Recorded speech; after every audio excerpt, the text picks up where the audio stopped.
సరే ఇవాళ ఆంధ్రప్రదేశ్ రాష్ట్రంలో రాజ్యసభ సభ్యులకి చాలా డిమాండ్ ఉంది. మనం చూసాం కొంతమంది ఎంపీలు పార్టీ ఫిరాయించినటువంటి సందర్భం, కానీ ఆశ్చర్యమైనటువంటి ఫిరాయింపు ఇది. అంటే ఒక్కసారిగా వన్ టైం సెటిల్మెంట్లా కూడా కొత్త స్కీమ్ని కూడా తీసుకొచ్చారు. సో అలాంటప్పుడు మీ మీద కూడా ఒత్తిడి వచ్చి ఉంటుంది కదా, ఒత్తిడి వచ్చిందా? వాటిని ఎలా అధిగమించారు? నా మీద చాలా ఒత్తిడి వచ్చింది. ఆ ఒత్తిడిని తట్టుకోవడానికి కారణం ఓన్లీ జగన్ రెడ్డి. జగన్ రెడ్డి గారి పైన నాకున్న ప్రేమ వల్ల ఎంత పెద్ద ఒత్తిడిని కూడా నేను తట్టుకోగలిగాను. ఆ విషయం జగన్ రెడ్డి గారికి తెలుసు, అవతల వాళ్ళకి తెలుసు. నా మీద బాగా ప్రెషర్ పెట్టారు. మా ఫ్యామిలీ, మా బ్రదర్స్, మా సన్స్ చేసే బిజినెస్లన్నీ ఆపేశారు, బిల్స్ అన్నీ ఆపేశారంట. అయినా కూడా నేను జగన్ రెడ్డి తోడే ఉంటాను, ఇబ్బంది అయినా పర్లేదు అని చెప్పాను. సరే, వైఎస్ఆర్ కాంగ్రెస్ పార్టీ ఎంపీలు రేపు జరగబోయేటువంటి పార్లమెంట్ బడ్జెట్ సమావేశాల్లో ఏ అంశాలను ప్రధానంగా లేవనెత్తబోతున్నారు, వేటిని ప్రధానంగా డిమాండ్ చేయబోతున్నారు? అసలు స్టేట్లో డెవలప్మెంట్ అనేది ఎక్కడ కనపట్లేదండి. పోలవరం చెప్తున్నారు, ఇంతవరకు స్టార్టే కాలేదు. మెయిన్ పోలవరం ఒకటి సాధించాలి. సెంట్రల్ గవర్నమెంట్ మీద ప్రెషర్ తీసుకొని వస్తేనే తప్ప కాదు. ఇక్కడున్న గవర్నమెంట్ దాని మీద మరి ఎందుకు సీరియస్ లేదో నాకు అర్థం కావట్లేదు. అలానే ఇంకా డెవలప్మెంట్ గురించి ఏదేది మన స్టేట్కి రావాలనో, పోర్ట్స్ కానీ, ఫిషింగ్ హార్బర్లకు కానీ, తర్వాత అలానే స్టీల్ మన వైజాగ్ స్టీల్ పోకుండా కాపాడుకోగలిగేదానికి చేయాలి. ముఖ్యంగా ఏంటంటే స్టేట్ గవర్నమెంట్ ఒక చంద్రబాబు నాయుడు గారు మాత్రమే ఫైట్ చేస్తేనే అది ఆగుతుంది. ఇంకా ఎవరో మేము ఎంపీలు పోయేసి ఫైట్ చేస్తే మాత్రం ఆగదండి అది.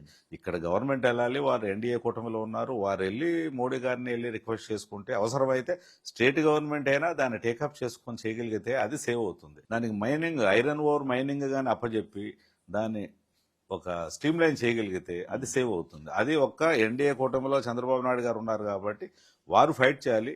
మా వైసీపీ ఎంపీలు మేము ఎప్పుడు ఫైట్ చేస్తూనే ఉన్నాం. ప్రతి పార్లమెంట్లో మేము వైజాగ్ స్టీల్ గురించే మాట్లాడుతున్నాం. దాన్ని కంటిన్యూ చేయాలి, ప్రైవేటైజ్ చేయొద్దు అని.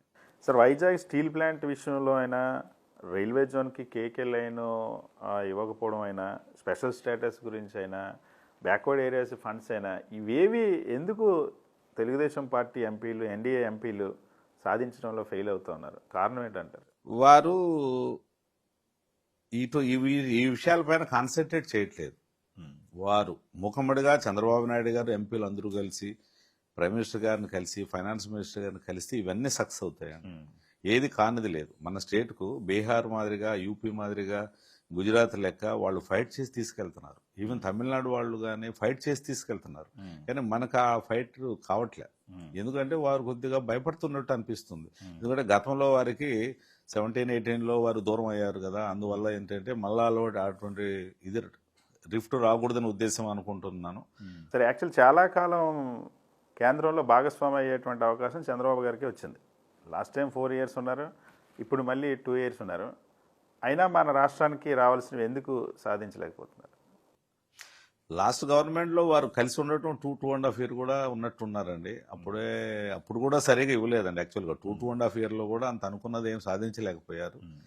తర్వాత మనకు అవకాశం వచ్చిందండి. మనకు అవకాశం వచ్చినా కూడా, మనకు 22 మంది ఎంపీలు ఉన్నా కూడా బీజేపీకి ఫుల్ మెజార్టీ ఉన్నంత వల్ల మన మీద ఇది చేశారు. అయినా జగన్ గారు ఆయన సొంత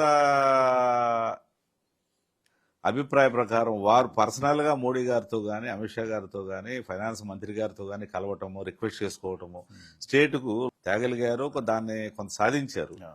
అందువల్లనే అంత 2.7 lakhs crores సంక్షేమ పథకాలు అమలు పరిచారు అంటే అది చిన్న విషయం కాదు. ఏ స్టేట్లో కూడా ఇన్ని లక్షల కోట్లు ఇంత చిన్న స్టేట్కు పెట్టడం జరగలేదు. సో పోలవరం ప్రాజెక్టు ఎత్తు తగ్గింపు విషయంలో ఎందుకు కాంప్రమైజ్ అయిపోయింది రాష్ట్ర ప్రభుత్వం? హైట్ తగ్గిస్తే జరిగే నష్టం ఏంటి? అంటే దాన్ని 100% అది ఏ లక్ష్యంతో అయితే రాజశేఖర రెడ్డి గారు స్టార్ట్ చేశారో అది పూర్తయ్యే అవకాశం ఉండదు కదా. అవునండి, వాటర్ చాలా తక్కువ పెట్టాల్సి వస్తుంది, నిల్వ ఉంచాల్సి వస్తుంది. పవర్ జనరేషన్కు వాటర్ షార్టేజ్ వస్తుంది. పవర్ జనరేషన్ ఆల్సో చాలా ఇంపార్టెంట్ అండి. మనకు నవే డేస్ రాను పవర్ రిక్వైర్మెంట్ పెరుగుతూ ఉంటుంది. కాబట్టి వాటర్ ఎక్కువ ముంచుకోగలిగితేనే మనం లాస్ట్ సమ్మర్ టైంలో ఆ వాటర్ని మనం యూటిలైజ్ చేసుకోవచ్చు. ఇంకోటి ఏంటంటే దాంట్లో స్కవర్ అయ్యేది ఎక్కువ ఉంటుంది, శాండ్ ఫిల్ అయ్యేది ఎక్కువ ఉంటుందండి. ఈ రోజు ఉన్న కెపాసిటీ నెక్స్ట్ 20-30 years ఉండదు. ఇప్పుడు నాగార్జున సాగర్లో more than 100 TMC తగ్గిపోయింది, ఫిల్ అయిపోయి సిల్ట్ అయిపోయింది. అలానే రేపు పోలవరంలో అది ఎక్కువ సిల్ట్ అయ్యే కారణం ఎక్కువ పోలవరం. రేపు ఫ్యూచర్లో డ్రెడ్జింగ్ చేసుకుంటూ ముందు రన్ చేసుకోవాల్సి వస్తుంది ఆ ప్రాజెక్ట్. రాయలసీమ లిఫ్ట్ ఇరిగేషన్ ప్రాజెక్ట్ని జగన్మోహన్ రెడ్డి గారు టేకప్ చేస్తే ఇప్పుడు చంద్రబాబు నాయుడు గారు అసలు రాయలసీమ లిఫ్ట్ ఇరిగేషన్ అవసరం లేదు, 22 టీఎంసీల కోసం ఇంత రాద్ధాంతం చేయాలా, తెలంగాణ సీఎం ఏమో నేనే ఆపానని చెప్తే ఈయన దాని గురించి కూడా ఎక్కడ మాట్లాడట్లేదు. నిజంగానే రాయలసీమ లిఫ్ట్ ఇరిగేషన్ అవసరం లేదా? అసలు ఇరిగేషన్ అనే వర్డ్ తీసుకొని వస్తే అది ఒక రాజశేఖర రెడ్డి గారే చేశారు, ఆయన ఒక ప్రాంతం కాదు. ఒకసారి 2007లో నేను కలిసి అడిగాను, అన్న హెచ్ఎన్ఎస్ఎస్కు 4,000 కోట్ల పైన మనం ఖర్చు పెట్టాల్సి వస్తుంది, అంత అవసరం లేదు కదన్న, ఆదిలాబాద్కు అండ్ అనంతపూర్కి అనంతపూరు చిత్తూరుకి వెళ్తుంది, మనము అంత వాటర్ కూడా ఉంటుందో లేదో, మనం అన్ని వేల కోట్లు ఖర్చు పెడుతున్నామన్నా అని అడిగాను. వారు ఒకటే అన్నారు, దానికి 4 ఇయర్స్కి ఒక్కసారి వాటర్ ఇచ్చినా ఐఎమ్ వెరీ హ్యాపీ. ప్రాజెక్టు నాకు ఆదిలాబాద్ నుంచి అనంతపూర్ అయినా వైజాగ్ అయినా శ్రీకాకుళం అయినా ఏ ఎమ్మెల్యే వచ్చినా ఏ రైతు వచ్చినా కూడా వాటర్ ప్రతి ప్రాంతానికి ఇవ్వాలనేది నా ఉద్దేశం. కాబట్టి నేను ఒక ఇరిగేషన్ వల్ల ఎలక్ట్రికల్ పవర్ ఫ్రీ ఇవ్వటంలో నేను కాంప్రమైజ్ కాను. రైతు అనేవాడు నెంబర్ 1 కావాలంటే మాత్రం మనం ఇరిగేషన్ ప్రాజెక్ట్ ఈ రోజు కట్టుకుంటే నెక్స్ట్ 10-20 ఇయర్స్లో మనం నెంబర్ 1 ఉంటాము ఇండియాలో. ఆ రోజు రాజశేఖర రెడ్డి గారు చేశారు కాబట్టి ఈ రోజు తెలంగాణ మేము నెంబర్ 1 అని చేశామని చెప్పుకోగలుగుతున్నారు. మొదటి నుంచి చంద్రబాబు నాయుడు గారికి ఇరిగేషన్ మీద కొద్ది చిన్న చూపే. చంద్రబాబు నాయుడు గారు రాయలసీమ ప్రాజెక్టులు ఏది కంప్లీట్ చేయలేదు, వెలుగొండ కంప్లీట్ చేసి ఉండొచ్చు చంద్రబాబు నాయుడు గారు, అట్లనే రాయలసీమ పథకాలు చేసి ఉండొచ్చు, ఆయన రాయలసీమ పెట్టే కదా. ఇప్పుడు ఎవరు సీఎం అనే పాయింట్ కాదండి, ప్రజలకు ఫైనల్ గా మనం చేయగలిగేది ప్రజలకు సంక్షేమం జరగాలి, రైతుకు సంక్షేమం జరగాలి అన్నప్పుడు ప్రాజెక్టులు ఏ గవర్నమెంట్ ఉన్నా కంప్లీట్ చేయాలి. ఈ రోజు జగన్ రెడ్డి గారు కూడా రాయలసీమ లిఫ్ట్ పెట్టడానికి కారణం ఏంటంటే, అరే ఫ్లడ్ వాటర్ను మనం తీసుకెళ్లాలన్నప్పుడు కింద నుంచి వాటర్ను తెలంగాణ వాటర్ తీసుకెళ్లిపోతే మనకు వాటర్ లిఫ్ట్ చేసే అవకాశం ఉండదేమో, కాబట్టి మనం కూడా ఒక లిఫ్ట్ పెడితే తక్కువ వాటర్ ఉన్నప్పుడు కూడా మనం తీసుకెళ్లొచ్చు, మనం వాటర్ ఇవ్వచ్చు రైతులకు, లేదంటే ఇవ్వలేము అనే ఉద్దేశంతో ఆయన అన్ని వేల కోట్లు పెట్టి చేయాలని ప్రయత్నం చేశారు. కానీ వారు ఉన్నట్టు 2 ఇయర్స్ ఉంటే అది ప్రాజెక్ట్ కంప్లీట్ అయ్యి ఉండేది. కానీ ఏ రోజైనా మళ్ళా జగన్ రెడ్డి గారు వచ్చినా, జగన్ రెడ్డి గారు వస్తారు, మళ్ళీ వారు కంప్లీట్ చేస్తారు, వాళ్ళ చేతులతోనే కంప్లీట్ అవుతుంది. ఆంధ్రప్రదేశ్ రాష్ట్రానికి సంబంధించినటువంటి ఎంపీలు పార్లమెంట్లో కూడా జగన్మోహన్ రెడ్డి గారిని విమర్శిస్తున్నారు తప్ప రాష్ట్రానికి సంబంధించినటువంటి అంశాల మీద మాట్లాడట్లేదు ఎన్డీఏ ఎంపీలు. వారు డెవలప్మెంట్ మీద చేయలేని పొజిషన్లో ఉన్నారు.